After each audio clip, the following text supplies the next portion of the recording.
બનાસકાંઠામાં મગફળીની કીટ મુદ્દે ખેડૂતોમાં ભારે રોષ જોવા મળ્યો। માત્ર 3 તાલુકાને લાભ આપી અન્યને બાકાત રાખતા રોષ જોવા મળ્યો છે। મગફળી બિયારણની ફ્રી કીટની વહેંચણીમાં ભેદભાવનો આરોપ લાગ્યો છે। ભારતીય કિસાન સંઘે જિલ્લા કલેક્ટરને આ મુદ્દે આવેદનપત્ર પણ આપ્યું।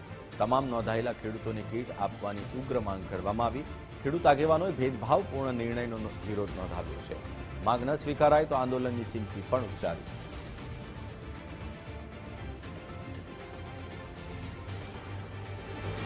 મગફળીની અંદર એવું છે, સરકારે સૂચના આપી હતી કે ભાઈ ફોર્મ ભરો। ખેડૂતોએ ફોર્મ ભરેલ છે, એની અંદર ખેડૂતોને સહાય આપવાની હતી। ખેડૂતોને ફોર્મ ભરાવે, પાછો ખર્ચો કરાવે, પાછું કે નથી આપવાનું। 1-2 તાલુકામાં આપે, એમના લાગ વળગ્યા। ધાનેરા જે તાલુકા સંઘની અંદર મગફળી આવી હતી, એ લોકો ડીસા તાલુકો, ધાનેરા તાલુકો એમના મળતિયાઓને આપી હતી। એ હું ગેરંટી સાથે કહું છું, ખાતરી સાથે કહું છું। દરેક ગામમાંથી ફૂલ નોંધણી થઈ છે। દરેક ખેડૂતને આશા હતી કે અમે મગફળી વાવી શકશું। હજી સુધી અડધી મગફળી વવાઈ ચૂકી છે।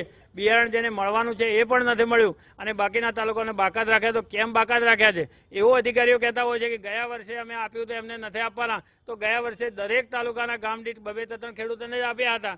તો આ વખતે ઓનલાઈન અમે કીધું, એ વખતે અમે રજૂઆત કરી હતી કે ભાઈ આમાં નક્કી ખેડૂતોને અપાતું નથી, તો બધા ખેડૂતોને તમે નોંધણી કરાવો। તો એમને ઓનલાઈન નોંધણી કરાવી, બધા ખેડૂતોએ નોંધણી કરાવી। તો હવે આપવામાં આનાકાની કરે છે, એની સામે ભારતીય કિસાન સંઘનો ખૂબ મોટો વિરોધ છે